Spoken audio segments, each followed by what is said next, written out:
Hi and welcome to विद्यार्थी। आज हमारी नेशनल इनकम सीरीज का डे 4 है एंड आज हम अपने नेशनल इनकम के टॉपिक को थोड़ा सा और आगे लेकर चलेंगे और एक और टॉपिक पढ़ेंगे जो बहुत ही ज्यादा कंफ्यूजिंग होता है बट इजी है अगर आप समझो तो।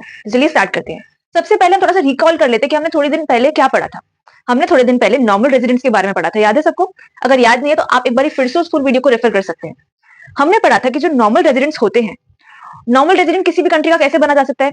अगर कोई पर्सन हमारी कंट्री में 1 या 1 साल से ज्यादा स्टे करता है प्लस उसका इकोनॉमिक इंटरेस्ट भी हमारी कंट्री में लाई करता हो, मतलब कि वो कमाता भी हमारी कंट्री में हो, तो वो हमारी कंट्री का नॉर्मल रेजिडेंट बन जाता है।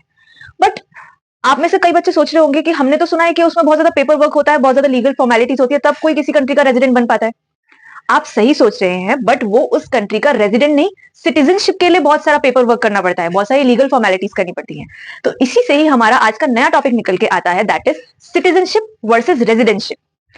अब हमने रेजिडेंटशिप तो पढ़ ली, किसी भी कंट्री की रेजिडेंटशिप हम कैसे ले सकते हैं। अब हम पढ़ेंगे सिटीजनशिप के बारे में।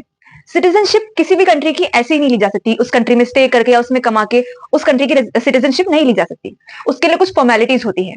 जो हमारी रेजिडेंटशिप होती है वो होती है एक इकोनॉमिक कॉन्सेप्ट, बट जो हमारी सिटीजनशिप होती है वो होती है एक लीगल कंसेप्ट। वो ऐसे ही किसी को नहीं मिल जाती, उसके लिए कुछ लीगल फॉर्मेलिटीज होती हैं। तो चलिए देखते हैं वो लीगल फॉर्मेलिटीज कौन कौन सी होती हैं जिन्हें फुलफिल करके हम किसी कंट्री के सिटीजन बन सकते हैं। तो चलिए हम देखते हैं हम किसी भी कंट्री के सिटीजन कैसे बन सकते हैं। सिटीजनशिप,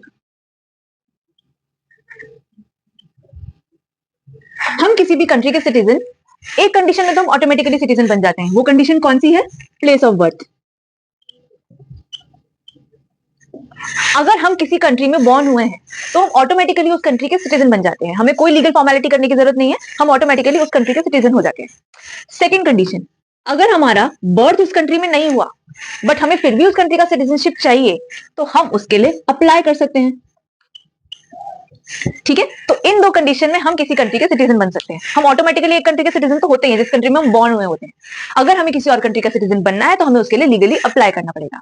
तो ये थी आज की क्लास, जिसमें हमने डिफरेंस पढ़ा सिटीजनशिप और रेजिडेंटशिप के बीच में।